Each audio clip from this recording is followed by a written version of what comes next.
तो जय मसीह की हालेलुया हालेलुया। आप सभी का हम स्वागत करते हैं हमने वीडियो में। परमेश्वर आप सभी को ब्लेस करे, आशीषित करे। हालेलुया। हम प्रभु की महिमा करेंगे जिससे आप सभी को आशीष मिले। हालेलुया।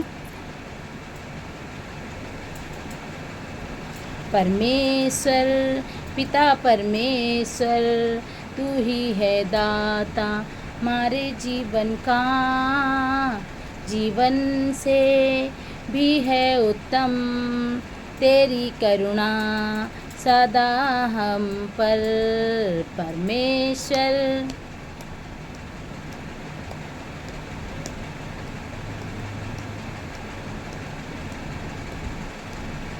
परमेश्वर पिता परमेश्वर, तू ही है दाता हमारे परमेश्वर पिता परमेश्वर, तू ही है दाता हमारे जीवन का, जीवन से भी है उत्तम तेरी करुणा सदा हम पर।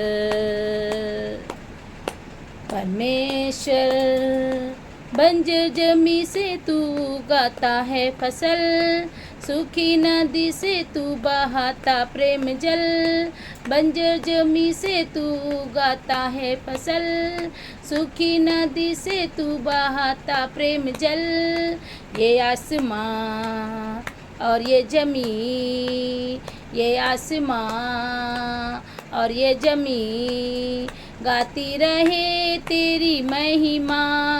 परमेश्वर पिता परमेश्वर, तू ही है दाता हमारे जीवन का, जीवन से भी है उत्तम तेरी करुणा सदा हम कर। हमको बनाया तूने अपने रूप में, देकर जीवन भेजा इस संसार में। हमको बनाया तूने अपने रूप में, देकर जीवन भेजा इस संसार में। ये जिंदगी मेरी सदा, ये जिंदगी मेरी सदा गाती रहे तेरी महिमा। परमेश्वर पिता परमेश्वर, तू ही है दाता हमारे जीवन का, जीवन से भी है उत्तम तेरी करुणा सदा हम पर, तेरी करुणा सदा हम पर। हालेलुया। प्रभु की वचनों की तरफ चलेंगे महिमा के बाद। प्रभु की महिमा के बाद हम वचनों की तरफ चलेंगे जिसमें लिखा हुआ है। आज हम वचन लेंगे नीति वचन 23 का 20 वचन। दाख मधु के पीने में ना होना, ना मांस के अधिक खाने वालों की संगति करना। प्रभु का वचन कहता है जो नशा करते हैं, जो दारू पीते हैं, पुड़िया खाते हैं, तम्बाकू खाते हैं, ये सब चीज़ों वालों से दूर रहना।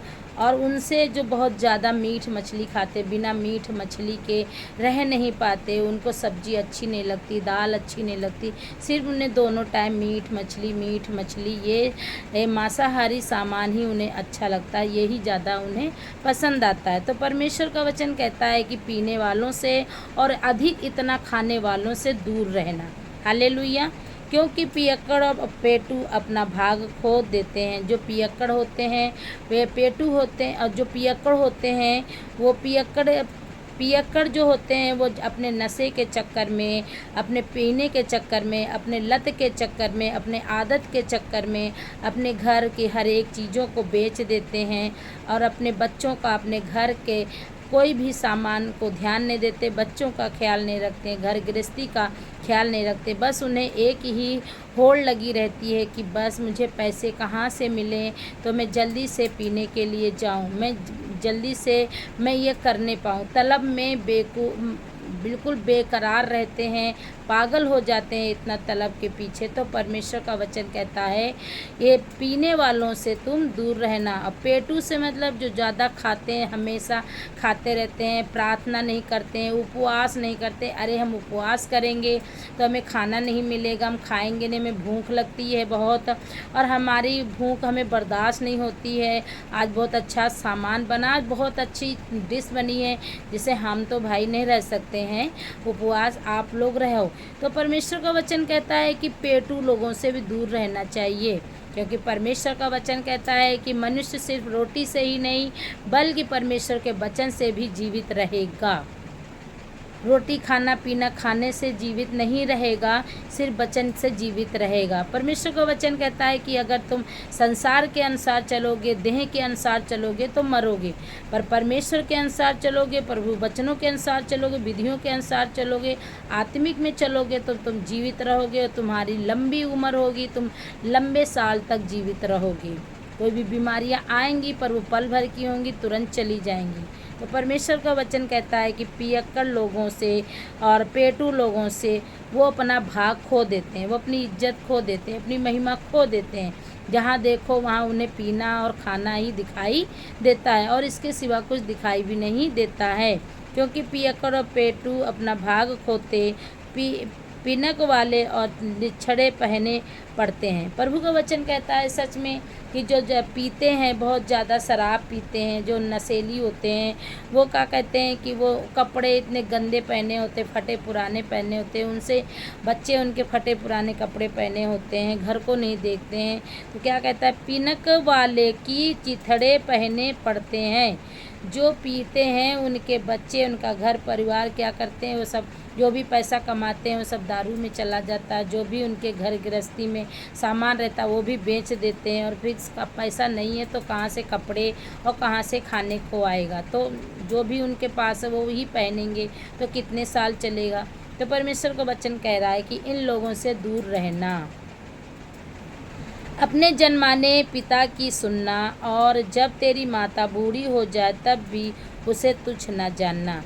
प्रभु का वचन कहता है अपने जन्माने वाले, अपने मतलब अपने माता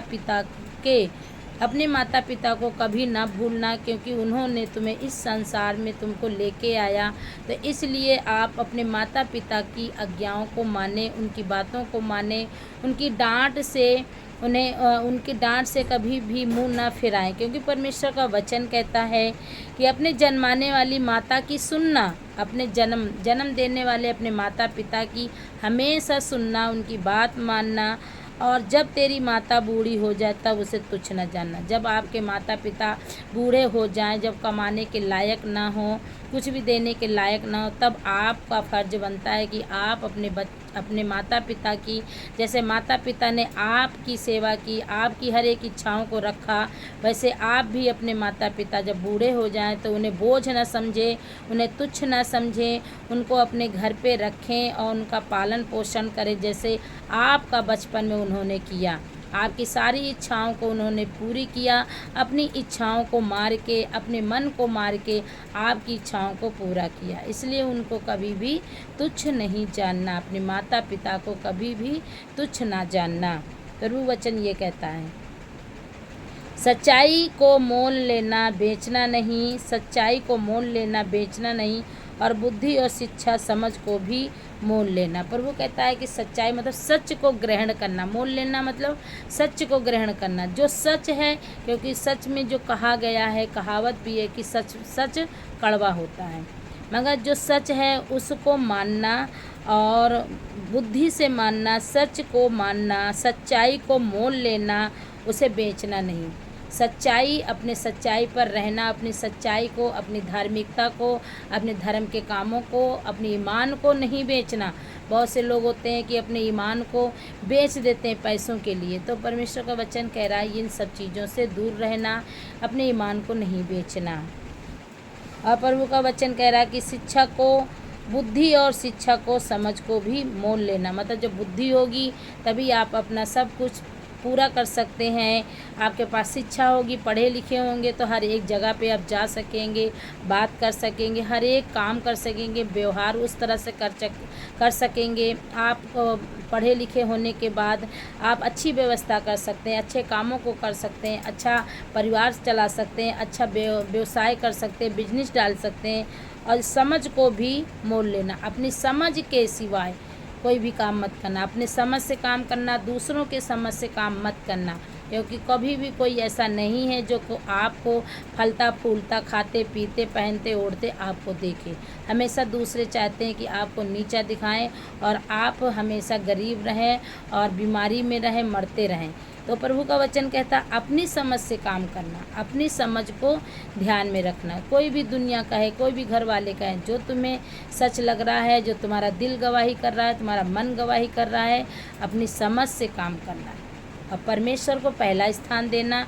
परमेश्वर के सामने अपनी बातों को रखना कि प्रभु मुझे ये करना है, प्रभु मुझे ये करना है। तो परमेश्वर आपकी अगुवाई करेगा, मदद करेगा। ये वचन के द्वारा परमेश्वर आप सभी को ब्लेस करें, आशीषित करें। God bless you all.